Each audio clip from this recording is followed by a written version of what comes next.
Let's get ready to rumble!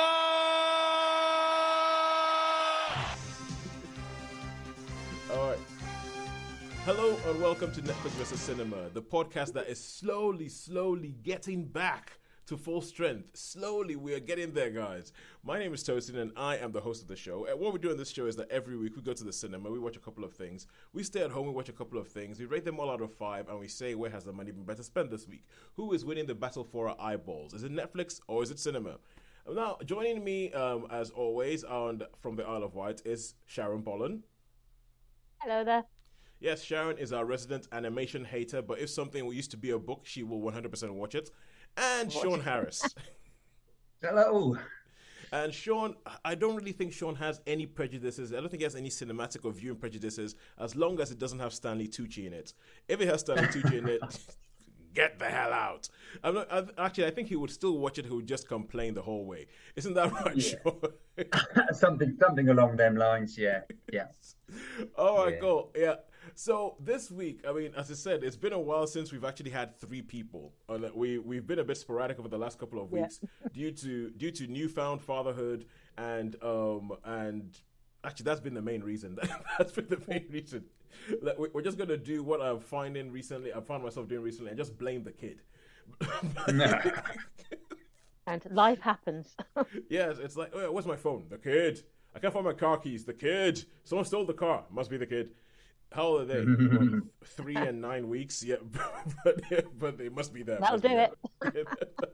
Must be there.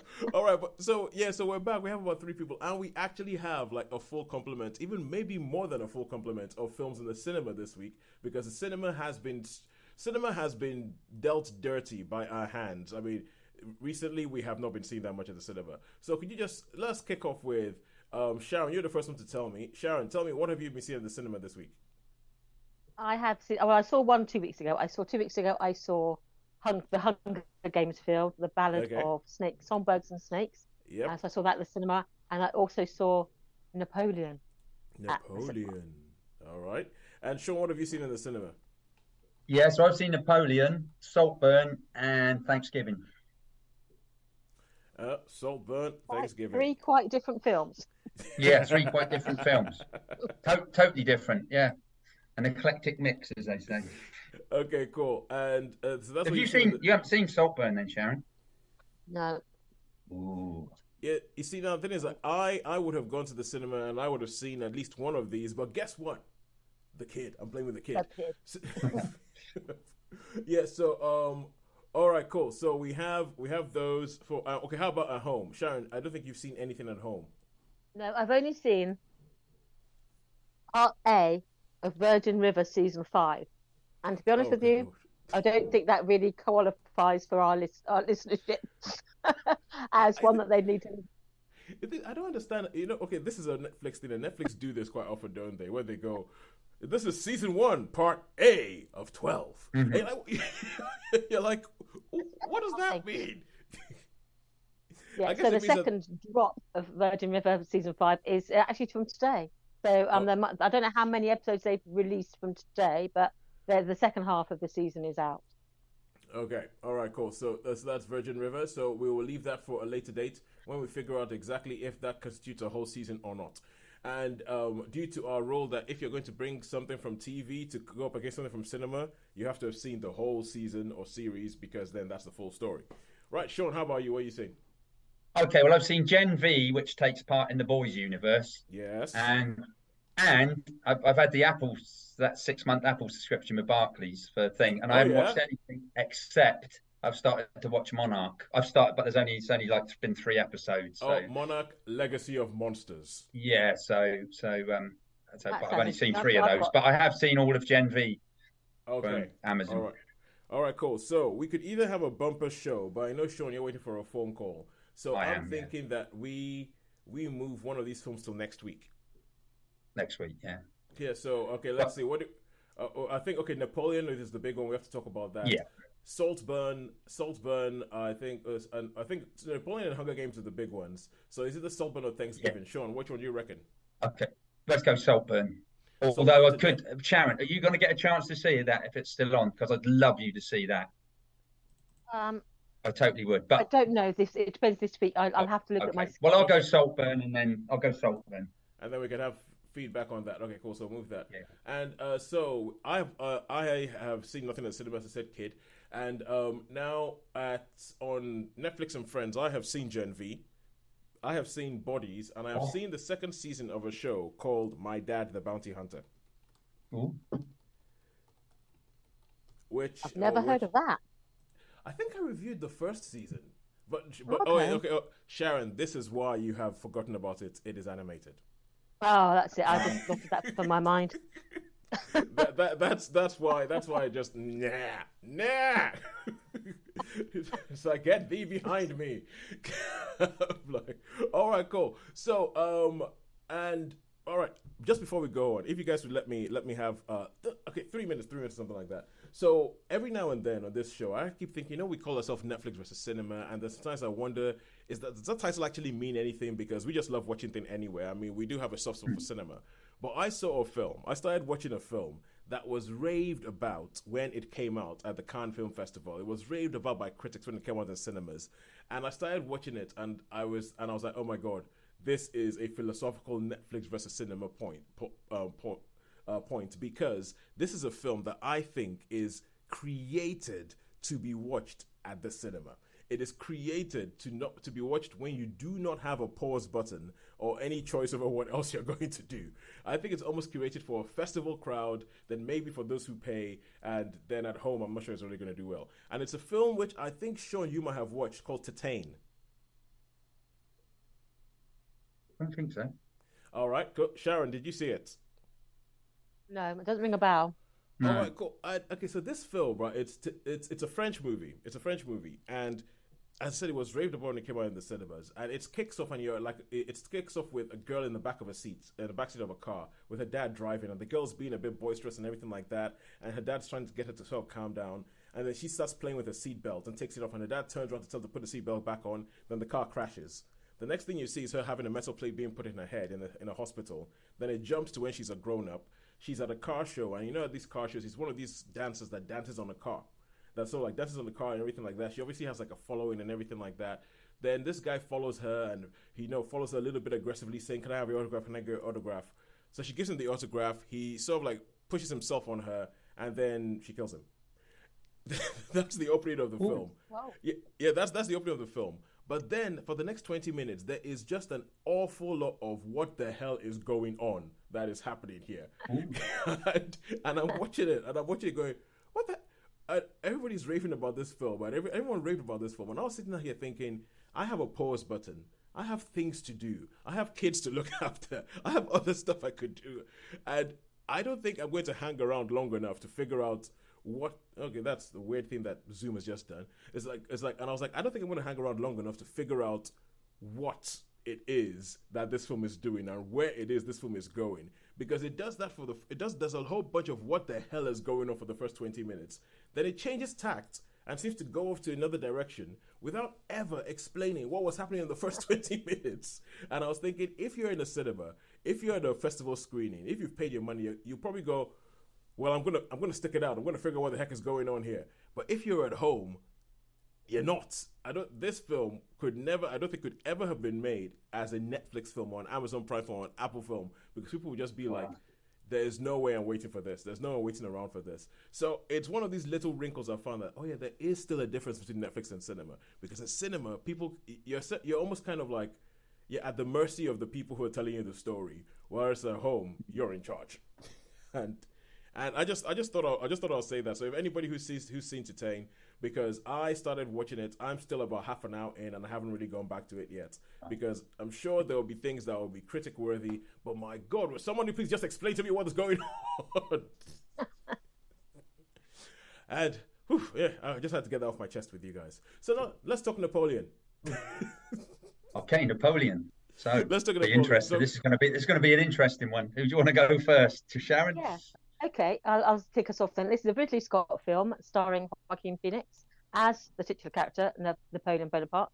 And this is Napoleon's life from French Revolution to exile on St. Helena, where he dies. And you see him as a young corporal in the artillery. French artillery. It's the revolution is going around them. At the beginning of the film, we see Marie Antoinette go to the guillotine, and then we see the chaos of the terror. And out of that chaos and that sort of anarchy, a new order arose in France. And this young military officer, this young artillery officer, basically made a name for himself and a reputation for himself. And he rose from obscurity to becoming one of the 3 councils of France, to becoming the first consul of France, to becoming emperor. And as we in Britain would call him, emperor and tyrant. And you see this through the prism of his relationship with his first wife, Josephine, as in Not Tonight, Josephine. Yep. Though I don't think he never actually says that in this film, which I think was disappointing, but he didn't. And you see the chaos of their marriage and his desire to have an heir. And you see him meet his Waterloo, and then be exiled. So this is the sort of the framework upon the story which is built. And it's a 2.5-hour film, so it sort of rockets through his career. At the end, they have this sort of this weird thing at the end where he's fought 60 battles. Well, we only actually see 3, so you have to sort of guess the rest. But it's basically, this story is all framed around his relationship with his first wife, and so that's the sort of the bare bones of the story. So breaking that all down, it's all about, as a viewer, how you respond to the Napoleon, how he's portrayed, and then to Josephine, and then all the sort of the various characters who come and go in his life. And for me, this is not the Napoleon that I've ever read about. I think one thing about Napoleon is that you don't underestimate Napoleon. That even though I'm a huge fan of Wellington, and I've got sort of 6 books I can put my hands on about Wellington within arm's reach of me where I sit here, I'm a huge fan of Wellington, and I've always regarded Napoleon as being slightly over adored, and I think he hasn't always justified it, because his military tactics weren't that great, really. He did the same thing. He got into a pattern, and then he's followed the same sort of technique over and over again. He had the sort of tricks that he would produce, and so he was regarded as being a genius early on, but that genius soon settled down into complacency, and he lost. Yeah. But I found that. Yeah. Go on. Sorry, no, go on, Sharon. I'll get it off my chest then. But I found that even though I'm not a fan of Napoleon, I'm aware that he had charisma, he had charm, he had that personality that drew people to him. He wasn't a peasant, he was the son of nobility, and he was educated, and he was very well educated. But you wouldn't know that from this film. And I thought his relationship with Josephine, I got the feeling he was almost like bestial in places. I thought, this is not a charming, charismatic man. We know that he had various lovers. I mean, I know he had various illegitimate children, and but he came across as being quite clumsy, quite crude. And there's some scenes that were just excruciating. I went and see it with a friend, and we were just like, oh, stop that. Just stop that right now. And so for me, I found that it didn't work for me as in terms of how he was portrayed. So I'm thinking, even though Napoleon was, even though he wasn't physically imposing, he did have that charisma, and often people with a lot of charisma are not the people who have the looks or their stature, but there's something about them. They have that something, and I thought that what I saw on the screen was not that man. And whatever the heck that was at the end of the film, that was not the Battle of Waterloo. I was just going to come in and say that was World War One.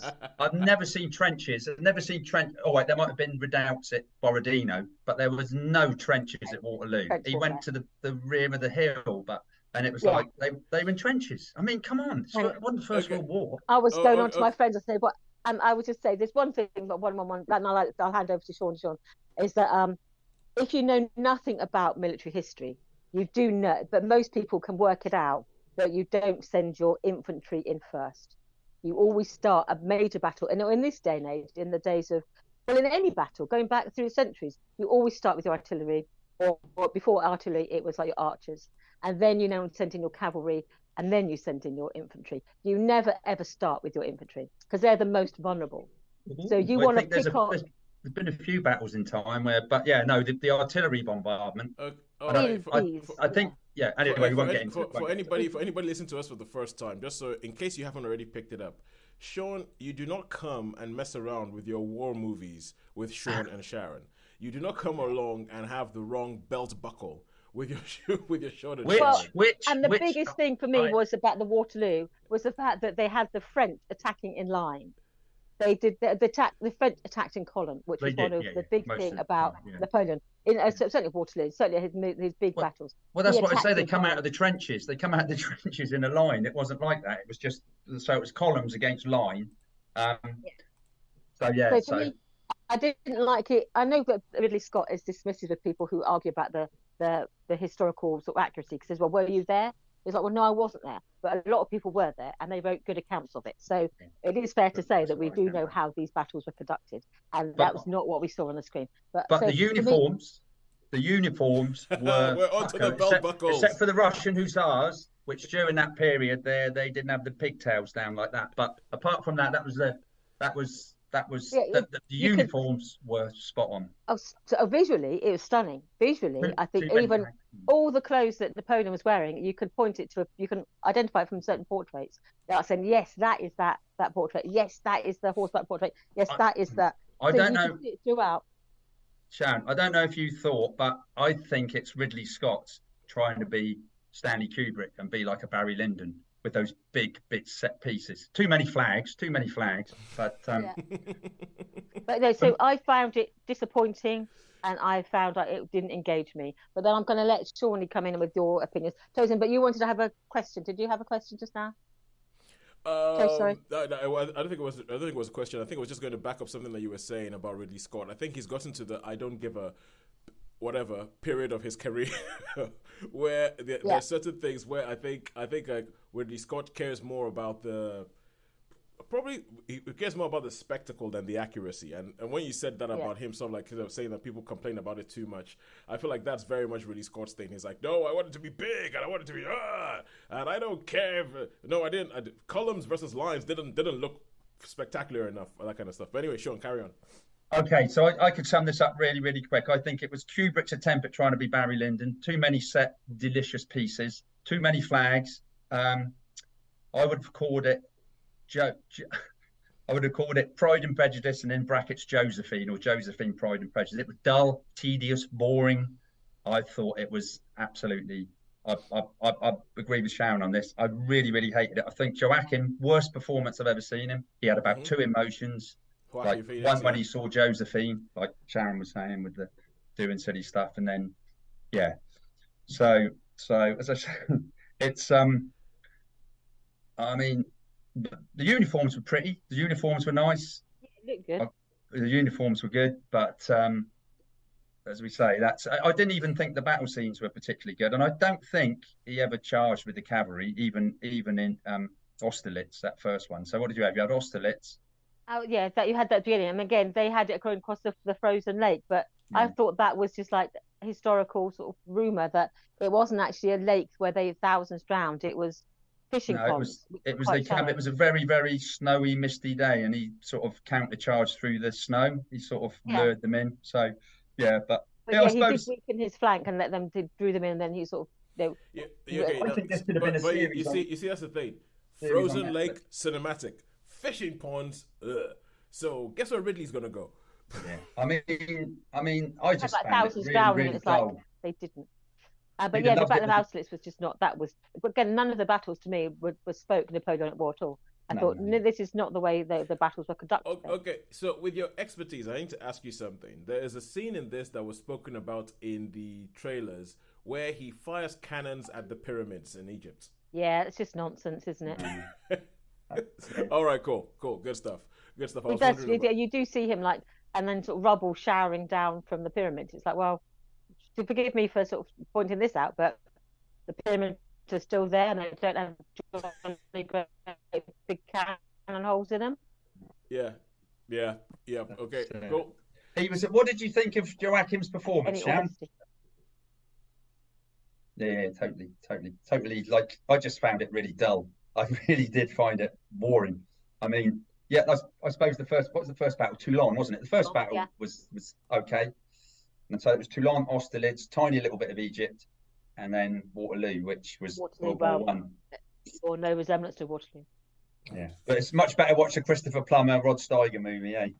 Absolutely. Go back to that. That's Napoleonic for you. All right. But cool. yeah, he was eloquent and he was educated. He did some things that we still do today, like the calendar and about.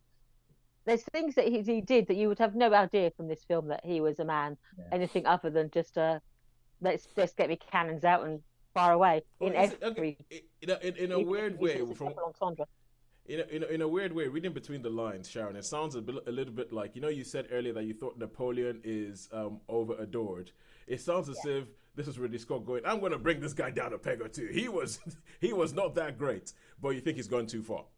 Yeah, I think so. And I don't read any reviews or see the trailers before I watch a film generally. Just because I want to sort of go to it without any preconceived ideas, or I don't want to be steered into, look at this bit. But I did see, I think, one trailer before this, and afterwards I read one of the reviews, and I know that the French hated it because they thought it was very pro-British. But when I watched it, I didn't think it was very pro-British at all. I thought it was just weakly done. And there's a scene with Wellington, and again, the way Wellington was portrayed in this was just absolutely dire. I just think it was Rupert Everett hamming it up, and I thought that in no way resembled the Duke of Wellington.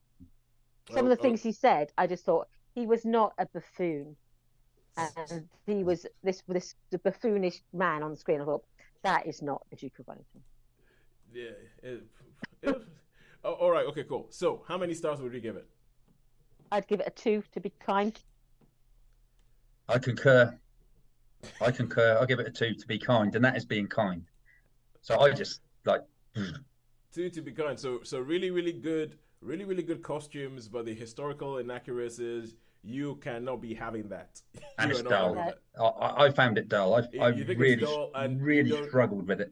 Struggled with it. And you didn't like Joaquin Phoenix's performance? No, he's rubbish. Awful. Worst performance I've seen. To be honest with you, I think he was too old.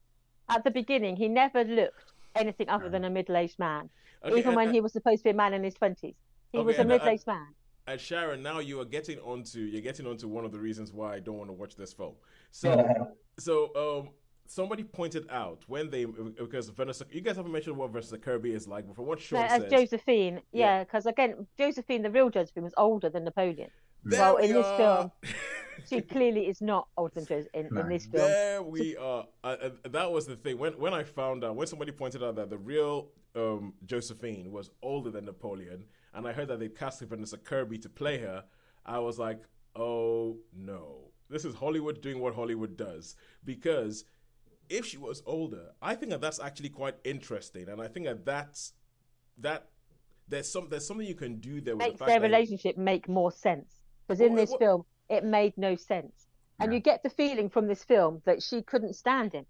Because all the body language, whenever he came anywhere near her, you got the feeling she was just like leaning away, and she'd be like, oh, for goodness sake. You think, and I said to him, I went to sit with my friend Gemma, and I said to him, she, in this film, she couldn't stand him. She couldn't bear him to be anywhere near her, which is why she had all these lovers. But you think, no, actually, when you read their letters, you think, no, they did have a passionate connection. They didn't regard sort of marital faithfulness to be important because both of them were unfaithful, but they still absolutely were for each other. Yeah. And I thought you didn't get any of that sense of that passion, of that sort of, that intensity of this relationship. He was needy, she was careless and a little bit, slutty. And so it was just like, I thought, no, I'm not buying this relationship.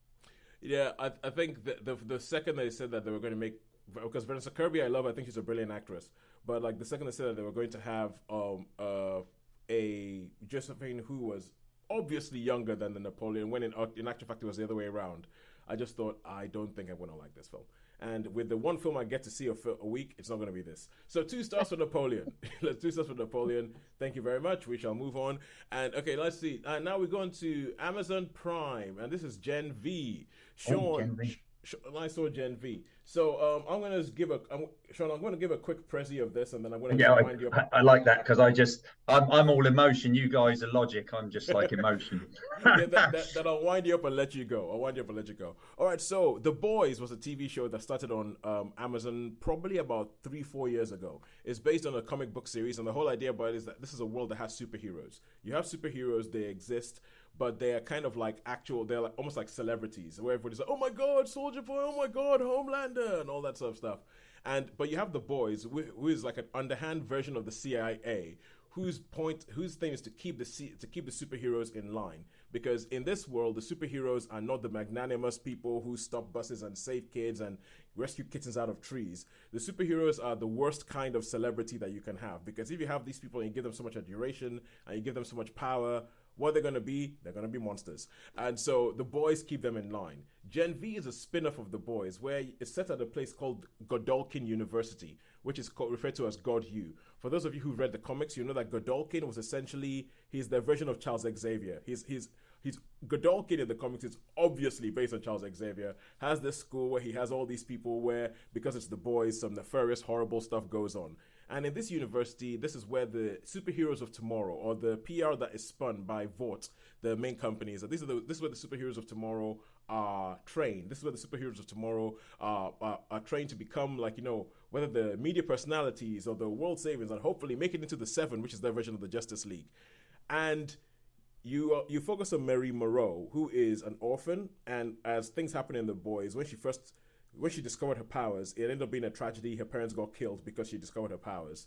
And her powers are blood bending. So essentially, she can cut herself, blood comes out of her hands, and when the blood comes out, she can make the blood into different shapes and make it do different things. And she gets accepted into Godolkin University, which is her only way out of being an orphan and being in the system. And she's like, yes, this is my one chance, I'm going to do it. She gets to Godolkin University, then things happen. And then that's where the plot kicks off. And you start realizing that as this is The Boys, things might not be what they seem. This university might not just be the wonderful, magnanimous place where you train the upstanding citizens of tomorrow. Sean, I'll send it off to you now. You will. Okay, cheers. So yeah, okay, my feelings in this film. So you've got the college, you've got lots and lots of different powers, yep.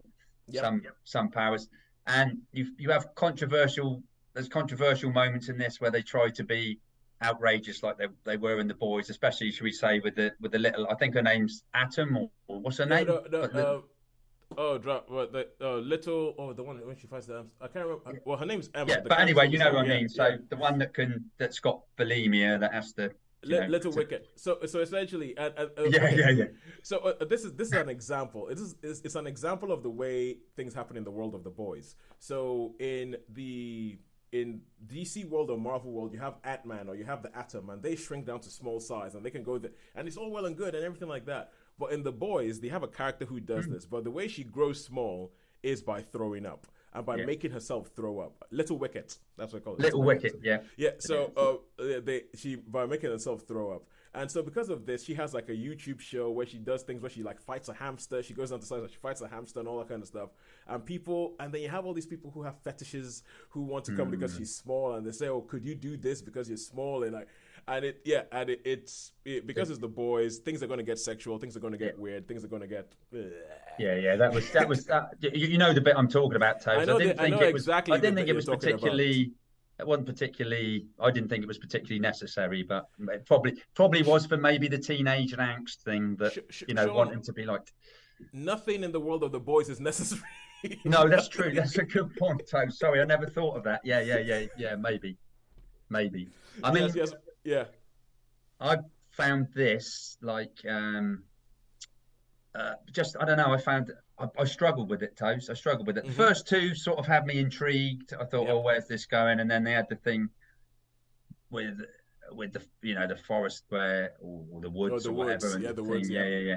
And to me, it was totally aimed at teenagers, I think, because it was all teenage angst and their problems and self-esteem, and and it was very much that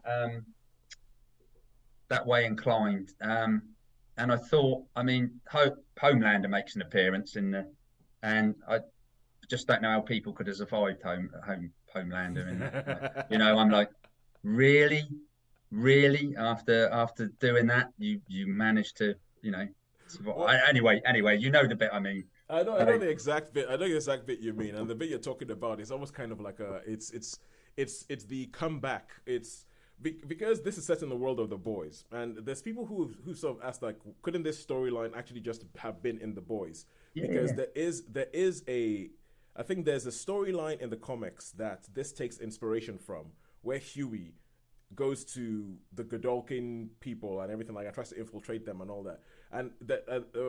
But I actually think that exactly what you said about it skewing younger, because it's with university students and going with their different things, and somebody trying to sort of work their way out of the gutter, and somebody.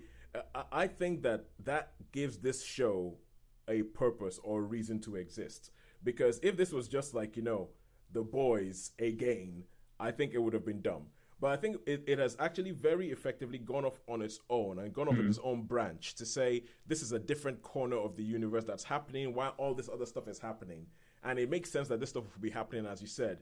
Homelander and all this stuff would not even care about this corner of the universe. No, they wouldn't. It's significant. It's significant. They don't care about the fact that that one character is falling in love with another character who is a boy but sometimes a girl. There is like and I actually think that there's some clever things like in the way in the boys. The boys is this weird mix of clever satire with absolute gross out nonsense. It's the fact that it is a satire on Marvel and DC and the entertainment industry as it is at the moment, as it is about corporations, as it is about the way people write comic books. There's many different layers to it, and there's things like there's the first big fight in the show where there's a character called Jordan, and Jordan is the one who essentially Jordan's power is shapeshifting between a boy and a girl. So it's shapeshifting, but when they're male, they have one set of powers. When they're female, they have a different set of powers. And there's this fight scene that they have with. Did you notice, Shaun, that was Arnold Schwarzenegger's son? I didn't know. Golden Boy is Arnold Schwarzenegger's son. Golden, really? He doesn't look. You would not equate him. I mean, I didn't look at that. Really? Oh wow. Golden Boy is Patrick Schwarzenegger, Arnold Schwarzenegger's son. And so when she's fighting with him, there's this scene where she keeps switching. She keeps switching into a woman, then into a man, and the way they do it, I think it makes sense because it's of the different powers. One of them has super strength, one of them is impervious. So it's like, so even though you have super strength, if she gets punched, might die. But if you switch and you get punched, you won't die, but you won't have the super strength. So I actually thought that was quite clever the way they did it. And they're making comments in there about gender identity and all that kind of stuff. Yeah. So, it's very much like that. So there's things that are like, they're making a comment about eating disorders with Little Wicket. The fact that Marie Moreau's powers are a little bit gross because it's blood and it's moving blood around and hitting people with blood. It's kind of like, it's unsanitary. So if you could have any one of the powers, which one would you have? I'd like the one the one I'd like to be the girl where. Yes. I just love that. That would be so cool. Right. Yeah. She essentially she's like a clairvoyant, but she can make people do stuff. She sort of touches people and says, "Do this," they do it. So, and they do some grossy stuff. Oh my god, yeah. Oh my god, they do gross stuff. So so with this, I think if you're a fan of The Boys, I think you will like this.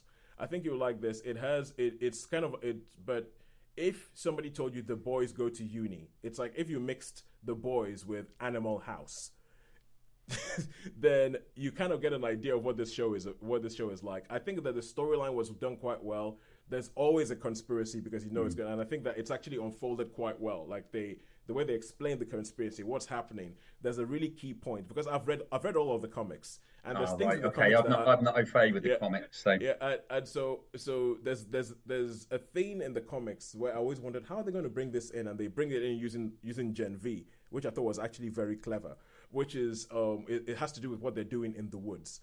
And I liked it. I thought it was all right. I thought it managed to make a point for this show should exist apart from The Boys, even though it's in the same world.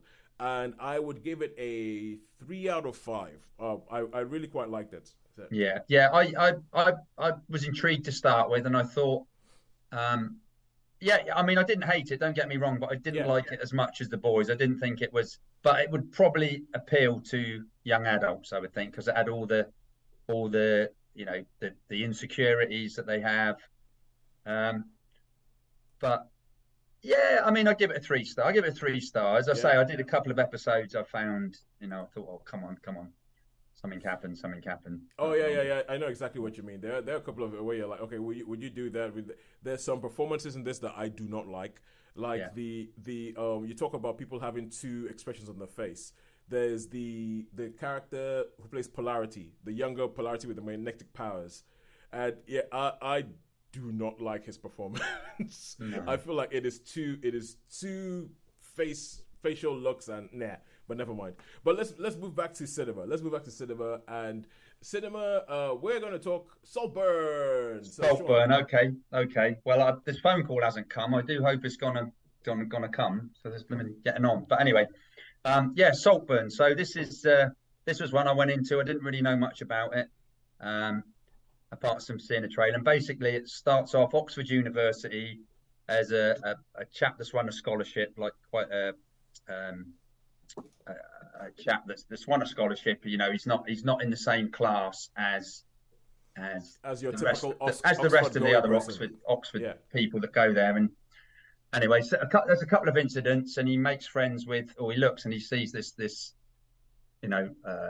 well-to-do person who he really, really likes, and so there's some incidents that happen, and he ends up this person that's the well-off person says, oh look, what are you doing? He says, oh well, gives a sob story about his parents and stuff, and he said, well, why don't you can come to Saltburn, come to my house and stay there. And it's really, so they go this house, they go to big stately home. He turns up there, and there's some great characters. So you've got like this mum and dad and like a daughter, and he turns up, and these characters are typical two-faced, really well-off toffs that are like they've got a friend there, and they're going like, oh, you can stay as long as you like, you're more than welcome to stay, you know what I mean? But if you have got this opportunity, do you know what I mean? It's like all falseness and all. Yeah. And anyway, this scholarship lad, he endears himself to the family, and he sort of maybe say seduces the daughter, and there's some other stuff that goes on and all that. And then it turns out that he has got his family okay, because the well-off guy, I can't even remember their names, he takes them to he says, I want to come and see your mum and that, because he's told them that the dad's died. And it turns out, and the family's just like a normal working class family. They come in, oh yeah, come in and all that, and he goes, he's really polite, the toff. He's really polite, but afterwards when they come back, he's like, that's really bad, mate. You told me, you've been lying to me and all that. Yeah. And then there's some other stuff that happens, and gradually, I can't really say without spoiling it too much. But But this was an intriguing film. This is one I want Sharon to watch, because I would love Sharon. I think Sharon, I don't know, you might hate it, but I've got a feeling if you get a chance to see this, I would love you to see it and have your take on it, because I think it's just a thing to say about all the falseness of when people are, like the well-off people, shall we say, and the hypocrisy. It was just funny. They're saying to this like, oh, you can stay as long as you like, my dear. You can stay as long as you like. But I mean, if you've got the chance to go, and some great performances, some really, really great performances. I've heard a lot of good things about Rosamund Pike. Rosamund Pike, that's it. Yeah. I should have looked, so I know the actors. Yeah. And Richard E. Grant, yeah. So they're like the parents, and they're proper. I mean, I know it's going back a while. I remember, I suppose that's quite poignant. Is years ago back in my past, I went out with a girl that her parents lived on it. They were of that ilk. Aristocratic. Yeah, they were of that ilk. So yeah, her name. She was like, oh.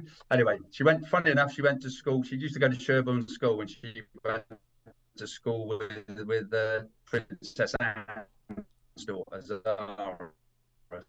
So that's sort of circles, and I got invited up to their place in Gillingham, so I could relate to it, because I think in those circles there is it's just like people marry because of they're the same station, and people of the same station sort of don't Stick mix together. with Yeah. don't they sort of stick together, even though there's no. To me, it's not like there's any emotional love. It's more of a convenience because that's what you do. You marry within your station Well, type of thing. it's well. I mean, I mean, I'm not part of the aristocracy No, yet. no, no, Well, no. at least You not in this sure? You country. sure, Toes? You sure? Not in this country. Not in this No, country. no, not in this country. I was going to They tend not say. to let people like me in. But Yeah. but um, but it is one. It does seem to be like how you used to have the royal system where people would marry because it's keeping the wealth in this area. Yeah, yeah, yeah. It's I definitely feel like that is still, those are the vestiges of that world that still exists today and everything exactly. like that. You're exactly right. You're exactly right. So with this film, I was expecting that it was going to be like a class story about this class clashing with that class, and then what happens, and because it's written and directed by Emerald Fennell, who sounds like she's from that. So that sort of thing. Yeah, because she played Camilla Parker Bowles, the first Camilla Parker Bowles we saw on The Crown, and she directed Promising Young Woman. She wrote and directed Promising Young Woman. Oh, right, okay. Yeah, so with this, I figured that it's kind of like she's writing what she knows. That's what it comes across, and it will be like a clash of the things. But I also hear that towards the end, it gets a little bit thrillery. Definitely. Definitely, but, it gets a little. But I don't want to give. I can't really. It's difficult without giving away because it's a film you can't need talk to about see. it. You can't talk about it because but essentially, there's people with nefarious motives, is what I've heard. Yes. And this was the film that I came the closest to going to the cinema to see over the last 2 weeks. What a shame! Yeah, it was a film I came the closest to, but then kids. But Shaun, how many stars would you give Saltburn?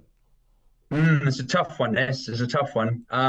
It's nearly edging towards a 4, but I think it's a really, really high 3 for me. That's a really, really high 3. I would really love to see Sharon's take on it if she does get a chance. It's a high 3. This one. Pardon?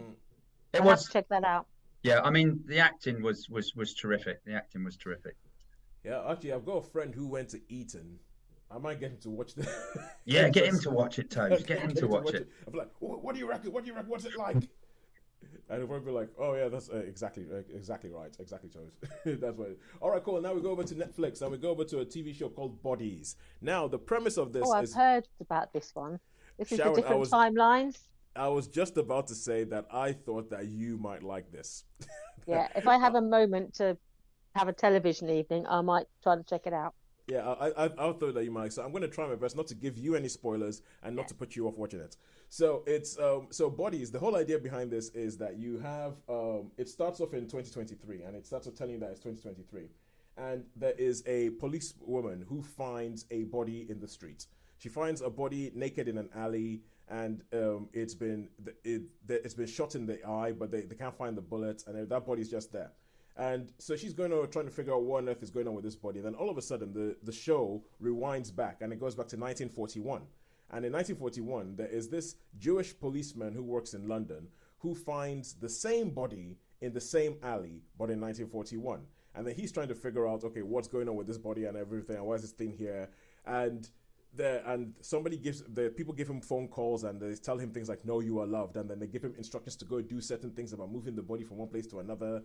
And then you realize that, okay, there's something that's going on here. But before you can figure that out, the show rewinds even further back to 1892, I think it is, to 1892, where this time another policeman finds the same body in Long Harvest Lane in London in exactly the same position with exactly the same markings, a tattoo on one wrist, one eye missing, no bullet being found, all that kind of stuff. And when you start having is that you now start having it being cutting across these timelines as they're going through these things and trying to answer the question, why is this body in the street across these 3 timelines? And are they aware of the other previous investigations? Not to begin with. No, I'm going to say that'd be quite some police archive if they have. There was this case from 1950 or. Okay, Sharon. I think you might like.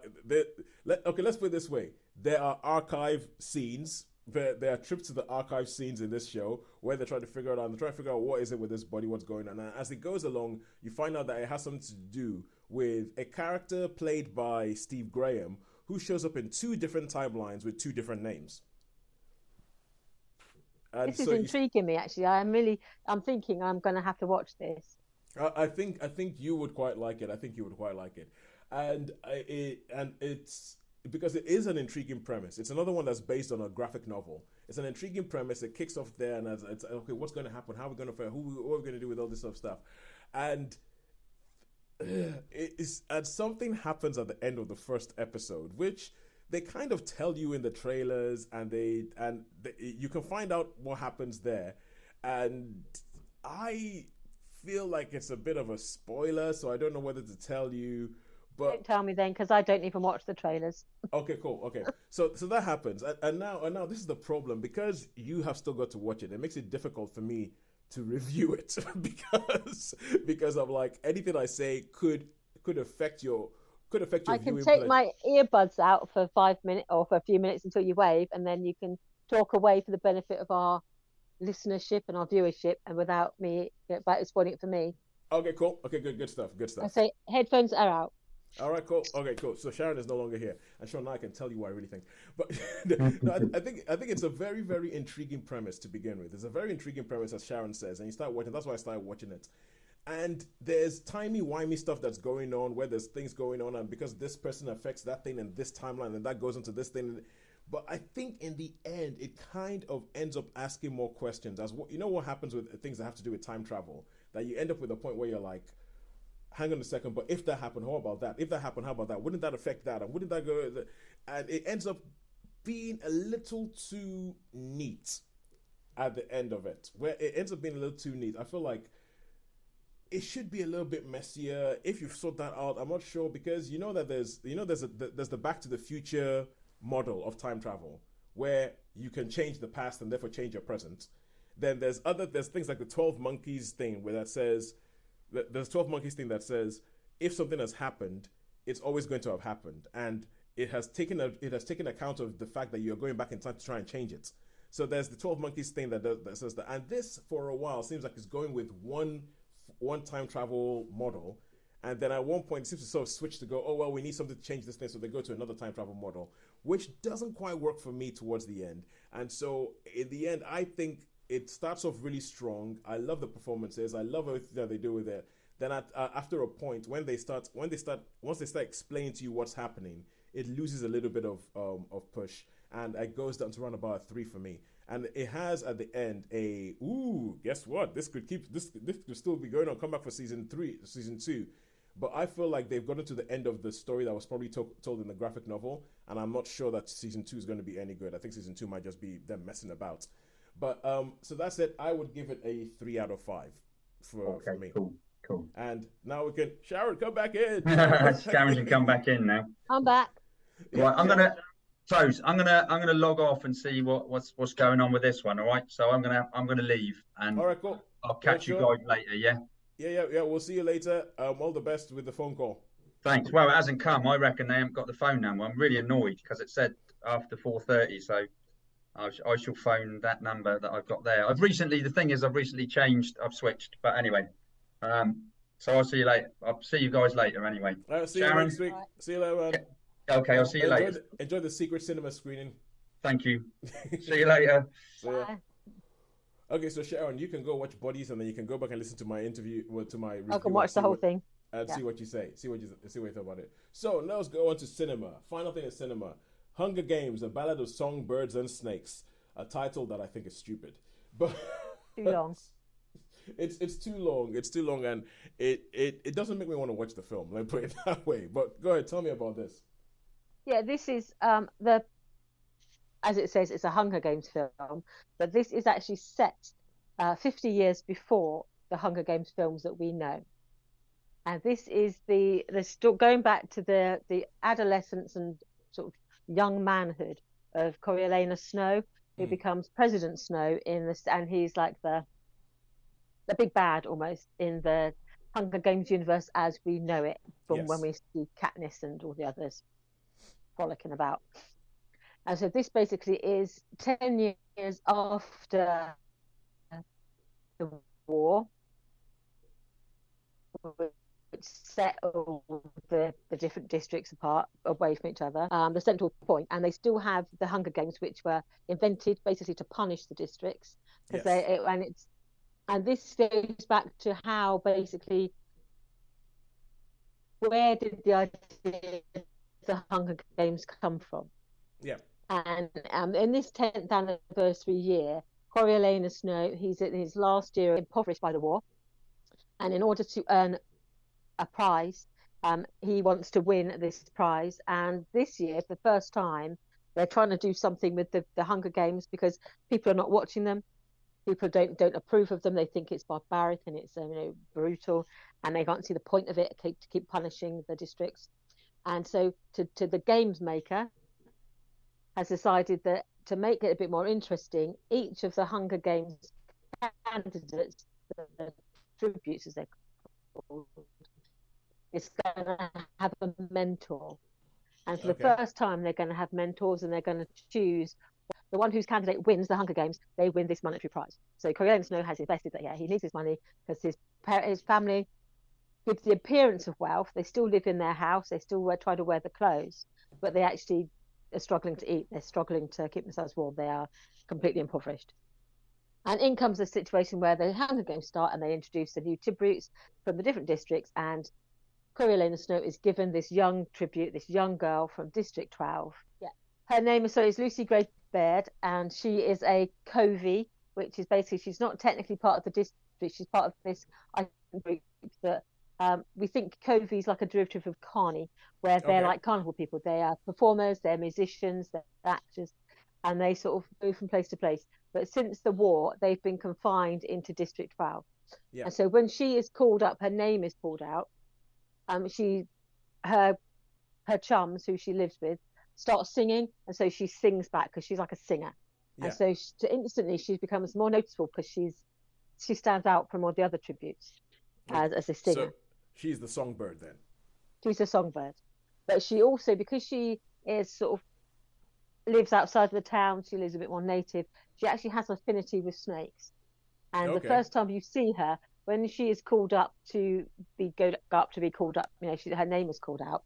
She drops a snake down the back of this girl in the audience, and you instantly think, what's all that about? And it turns out, that she's the daughter of the mayor, and she's been going out with Lucy Gray's ex-boyfriend, and so they think that she was set up to go to Hunger Games by this girl saying, "No, please, Daddy, get rid of her." Oh yeah. So she drops a snake down her back. So you've got the snakes and you've got the songbird. And then it basically goes into the Hunger Games territory. You have the games, and you have Coriolanus Snow trying to sort of help her through it. Yeah. But like the book, it's structured in 3 parts. So it's like 3 sections. There's the first section is about the games. Or was that the first or second section? Anyway, there's into 3 sections, and you see 3 different parts of his life, and how the events of the Hunger Games, and then what happens after the Hunger Games, how it shapes the man he becomes. Because you sort of, so at the beginning you're not quite sure. We know he turns into this sort of quite hardened, he's just hardened man.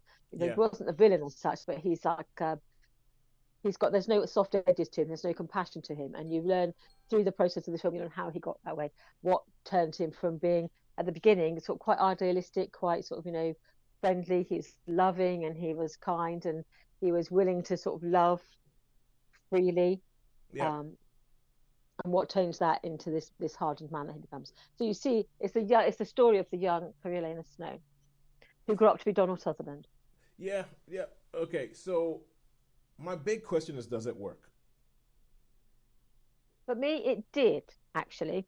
Okay. I wasn't expecting it to, because I've been aware of the book, because the book's been out for quite a while now. It's been out sort of, I don't know, 3 or 4 years. And I didn't bother reading it. I thought, well, I know what happens to Coriolanus Snow. Why would I invest? Why would I read 500 pages about someone I know what happens to him?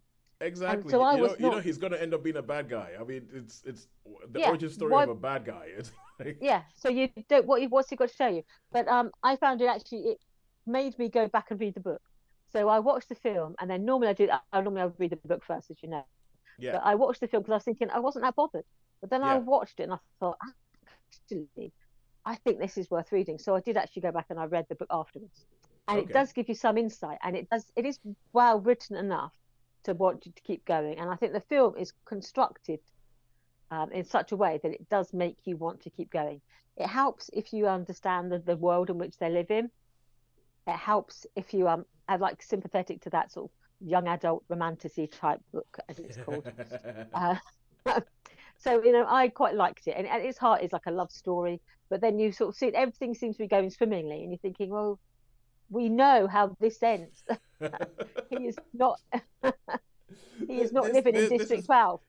This is not good. Yeah, this is not going to help. This is not going to end well for anybody. So it's like... Yeah, but the way it handles it, and you see these sort of different aspects of his life, and he is, again, like we said, to compare and contrast with Napoleon.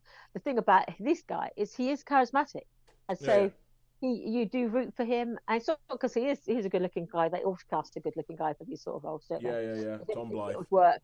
Yeah. So he is a good-looking guy, and he is sort of charismatic in here. But you do see there's an edge to him. You do see that there is that hardcore, a child that has grown up in sort of deprivation and they've witnessed sort of like some appalling scenes during the war. But that will leave a shadow over that young man's sort of psyche.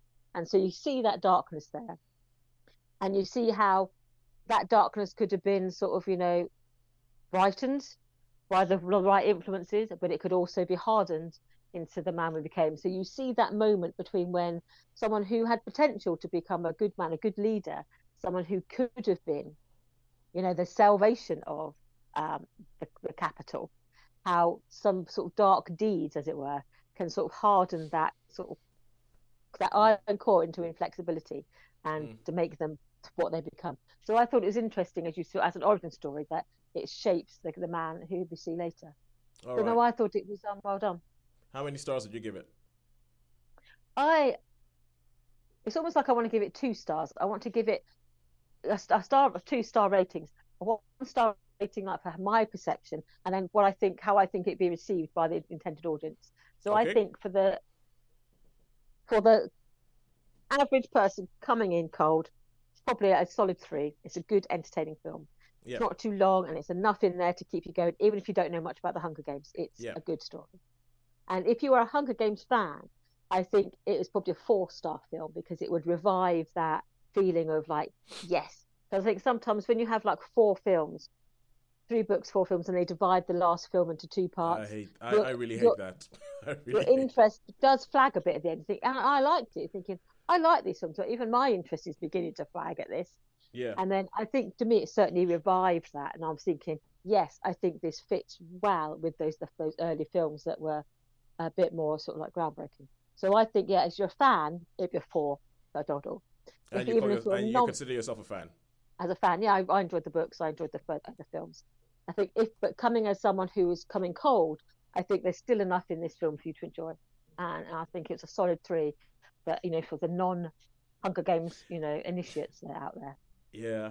I think it's a valid effort, Sharon. But I just keep going. But we know he's gonna be a bad guy. What? Yeah. There's not enough in there for me to actually want to watch this. Yeah, because that's why I haven't read the books until this last week, because I just thought, what is the point? What is the point? Wasn't enough in there. There's a hefty load of what is the point with me. Because but no, I think for me it delivered. It was worth it. All right, cool. Because for me, I feel like even though they say, oh yeah, but look at this, he's different at the beginning of the film, and so I'm watching and going, so yeah, that in my head, I feel like I know exactly what the beats are going to be to turn him from idealistic young thing to battle-hardened evil despot. and I feel like I know what the hit bits are. And as I said, I'm time poor nowadays. I want to watch something else. But then again, not everything is supposed to be made for me. And now we go over to Netflix and Friends for the final thing we're going to talk about this week. And this is My Dad, the Bounty Hunter Season 2. Now, I spoke about My Dad, the Bounty Hunter Season 1 a while back. And this is a show that, to be honest with you, now that I have kids, I sometimes just go into Netflix and I say, okay, I want my kids to be represented. So I just go, there's some shows I found by just typing "black girl" into Netflix to see what comes up. And this is one of those shows that came up when I was doing one of those. I wonder how diverse Netflix thing is. And it's a show called My Dad the Bounty Hunter, and it's based around a Black American family. And in the first season, what happens is like you find out that the dad, as it's called, the dad is a bounty hunter. The dad is a bounty hunter, but he's a bounty hunter with a difference in that one day his kids are like, oh no, we want to stay with the dad. The dad keeps leaving us so they sneak into his boot when he's about to drive off to a job, which he gets at the last minute. He's supposed to be hanging around. He's estranged from their mom and all that. But to their surprise, when they're supposed to drive off in the car goes vertically upwards. And when the car goes vertically upwards, they found out that the dad is a bounty hunter, but he's a space bounty hunter. And that space exists and aliens exist, and they don't know any about this stuff. And the whole thing about the first season is their dad trying to get them back home and all the hijinks and the adventures that they get into before they get back home. And this is one of the cases of a season 2 following directly on from a season 1 in such a seamless fashion that I think that they must have had this entire story mapped out before they started season 1. So it wasn't a case of we'll start season 1. Oh, we got season 2. Oh, we got to come up with a story now because season 2 of this they have to call it My Dad the Bounty Hunter because obviously people know that from season 1. But this season could actually even be called My Mom the Bounty Hunter because something happens at the end of the first season that makes the focus all about the mom. And it's like something about their mom that they never knew this whole time. And that comes to bear in the second season where the dad gets kidnapped and then their mom suits up and goes, right, we need to go get your dad. And so and their mom goes off and then decides and goes off on an adventure trying to get her husband back. Trying to get her husband back. And I loved this show. It's like, when you have a Saturday morning serial, like when you were growing up, like the kind of things that ended up being turned into your Star Wars and everything like that. This is almost a textbook example of that. Everything about this show I thought works better. The obvious final battle they have to get to, the way they do it, the way different things go on, I thought was great. I think the performances and the characters, it's one of these shows that has kid characters that are the right kind of annoying. Like, they're not annoying to the viewer, but you can see that this is coming from something to do with their parents, and they'll be annoying to their parents and all that. And there's a line that the mom gives where she just goes, I'm living my nightmare. And it's just the delivery of it and the moment it is.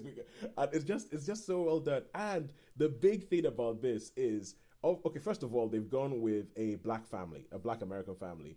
But then they go to a planet, and I can only describe this planet as an African planet.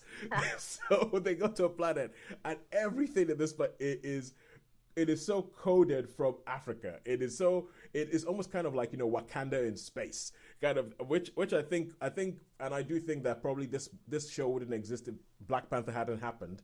So there's all these things, but I actually feel, and you've heard me complain about Black Panther and heard me complain about the fact that, yes, it's sort of like mixes and matches and remixes Africa and all that kind of stuff, but a lot of the people that it's doing it for is for the Black Americans, and like there isn't really that much African representation. And I think that they redress that balance in this show, and this show I think does it better than Black Panther in that I was going, oh my god, look at that, oh my god, oh yeah, that accent is spot on. Who did that voice?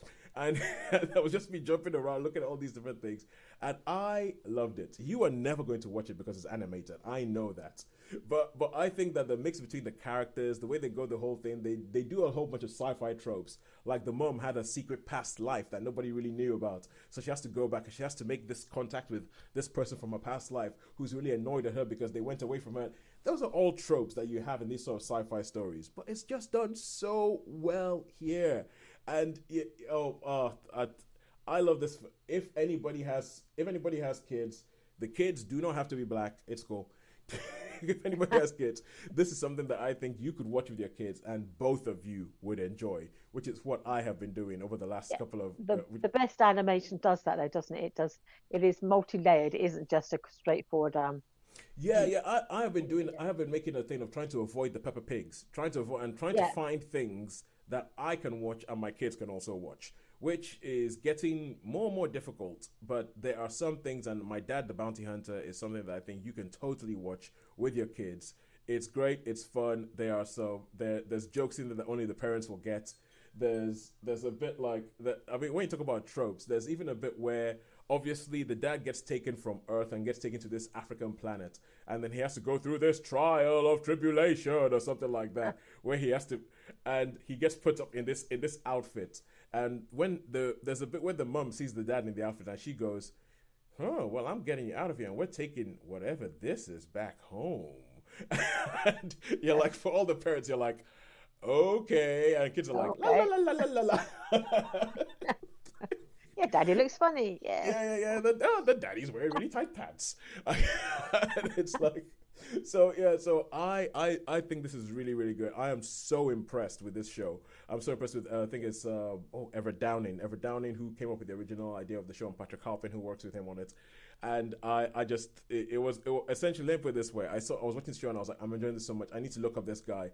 And I was like, please let the guy who made this show be black. Please let him be black. And yes, the guy who came with the original idea is black. And I'm like, oh, I can breathe easy. I can enjoy it with a clear conscience now, because it's not so much cultural preparation. But I would give My Dad the Bounty Hunter 4 stars. Season 2's 4 stars, and I would say watch it. It's great. Sure enough, they want you to come back for a season 3, but you could watch this and leave it. And it's not too sequel baity. I think where the story ends up and the sort of like, ooh, what's going to happen next scene makes sense based on what's been happening, what you've seen happen in the whole show so far. Right, so that is My Dad the Bounty Hunter season 2, and Sharon, all that's left to do is to ask you, who do you think has won this week, Netflix or cinema? I think home viewing, Netflix won it this week. All right. And you would be correct. Home viewing has won it, but by a hair, by a whisker, by an average of 3.3 stars up to the 3 stars of cinema. So I think 2 things: my love of My Dad the Bounty Hunter season 2, and your opposite of love for Napoleon. Yeah, I think Napoleon sunk the cinema this week. So yeah, sunk the cinema this week. All right, thank you so much for joining us and being with us all the way to here. Join us again next week. Find us online. Find us on Twitter. Find us on on YouTube and Netflix via Cinema. Even on YouTube, not YouTube. Even on Facebook. Netflix via Cinema. Please do get in touch with us. Let us know what you thought about this, if you watched any of these shows, and whether you agree or not about what we said. Until next time, when maybe I'll make it to the cinema, but I don't want to be stupid. I don't want to come up with dumb ideas and everything like that. It's a goodbye from me. And it's a goodbye from me. And from Shaun. They phoned as soon as I come off. Like I was just going to call them, and then they phoned me. So it's all good. It's all good. It's all right. Yeah. So Shaun, who got the phone call, you can say a goodbye from Shaun as well. Well, you're just leaving. Yeah. Okay. Yeah. We're just finishing. That's fine. At least I got a chance to say goodbye. Okay. So. Yeah. And so until next week, when do you guys have plans to see anything particular next week? Well, we've got the unlimited screen, haven't we? Oh, and I think the week after there's Godzilla. There's a Godzilla film on, which I'm probably going to see an unlimited screening of the new Godzilla film. All right, cool. And I probably will see. I don't really know what's on. No, I'm a bit out of the loop because I tend to, if I'm free, I'll have a look. Yeah. But lately, someone else has called me saying, "Do you want to go see this?" It's like, yeah. I will. Well, as I say, maybe now I'm back. Perhaps we'll start having a couple of movie dates. So right, Cineworld. Let's just have a look. Cineworld 39. I'm just going to have a look, see what's on, and I would tell you. So I'm going to watch Scarface. So I should watch it, but I've already seen that, so I don't think we're allowed to. That's not going to be a counter, is it? No. We've already seen that. Yeah. So we got Napoleon Thanksgiving on. Let's have a look next week. See what's on. I'll hit Monday, and it will be Get Off. So there is Wish. When's the Aquaman thing coming out? Wish. Saving Private Ryan, but we've already seen that. That's on December the 1st. Looks like Autonomy of a Fall. Is it the Fifth Kingdom or Aquaman and the Fifth or the something Kingdom? Oh, that's Aquaman and the Lost Kingdom. Yeah. So on Monday, Sharon, which is Monday, December, that's a secret screening, number 10. And then I shall be watching Scarface. And I think that's until that next Thursday. That looks like it's Godzilla -1 is Monday, so it's only going to really be. Well, it's a good thing. Thanksgiving. We got Thanksgiving. Yeah, it's a good thing I kept Thanksgiving to next week, and I am going to try and watch Wish. Finally, I'm going to try and watch Wish. But yeah, but until that time, will the little in be all right with that? Do you think? Or will you take yeah, 100%. Yeah, nowadays my cinema viewing is limited to a Monday, and I take my oldest daughter with me, and so it's whatever she can watch. That's what I watch at the cinema. That is my life now. Excellent. All right. So until that time, thank you ever so much for joining us. Goodbye. Goodbye.